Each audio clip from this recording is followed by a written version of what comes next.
आणि इतकी वर्ष सगळी आयुष्याची महत्वाची 27 वर्ष निघून गेली, पण या वर्धामध्येच वेगवेगळ्या साहित्यिक, सामाजिक, सांस्कृतिक चळवळीतून मी पुढे गेल्यामुळे पुढे याच गोष्टीचा मला खूप फायदा झाला. आणि एक पत्रकार म्हणून तुम्हाला ज्या ज्या गोष्टी लागतात त्या गोष्टी मला सगळ्या इथे वर्धेत मिळाल्या. त्याच्यामुळे पुण्यात जाताना माझ्यामध्ये कुठला न्यूनगंड नव्हता किंवा मी कुठे काही पत्रकारितेत कमी पडेल असं वाटत नव्हतं. हा जो कॉन्फिडन्स होता, हा आत्मविश्वास होता, हा मुळात वर्ध्यातच मिळाला. आज तेच माझे समकालीन डॉक्टर पंकज भोयर हे राज्यमंत्री झालेले आहेत, खूप पत्रकारही झालेले आहेत. प्रशांत लीला रामदास हा माझा मित्र दिल्लीमध्ये खूप मोठा टीव्ही मधला एक चेहरा आहे, राजधानी मधून रिपोर्टिंग करतो. विनोद राऊत हे माझे मित्र आहेत, ते सकाळला ब्युरो चीफ आहेत. याशिवाय नरेश डोंगरे हे खूप नावाजलेले क्राईम रिपोर्टर आहेत, खूप पत्रकार आहेत, म्हणजे इथून गेलेले वर्ध्यातनं किंवा आजूबाजूच्या भागातनं.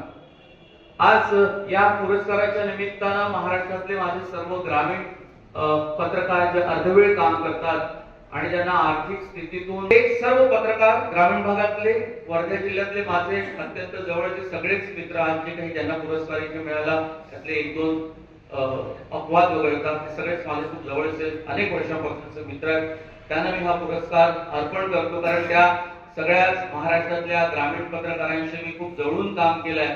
त्यांच्यामुळे त्यांच्या अडचणी खूप मला जवळून माहिती आहे. इथल्या सगळ्या त्यांच्या सिनियर्सच्या सूचना तंतू करतात आणि अशाच एका श्रमिक पत्रकारानं संघानं हा सत्कार करावा. माझाच नव्हे तर इतर पत्रकार आनंदाची अभिमानाची गोष्ट आहे. आणि अशाच प्रकारचं संघटना पत्रकारांच्या वेगवेगळ्या पुरस्कार महाराष्ट्रामध्ये आणि आज सुरेश धोपटे यांच्या नावानं जो पुरस्कार मिळालेला आहे तो सुद्धा माझ्यासाठी अत्यंत आनंदाचा क्षण यासाठी आहे की मला आता सप्टेंबर महिन्यामध्ये नागपूर श्रमिक पत्रकार आणि विदर्भ गौरव प्रतिष्ठानचा पुरस्कार मिळाला. तो सुद्धा अनिल कुमार पत्रकारिता पुरस्कार होता, स्वर्गीय. तो पुरस्कार सुद्धा धोपटे साहेबांना मिळाला होता यापूर्वी अशी मला माहिती मिळाली.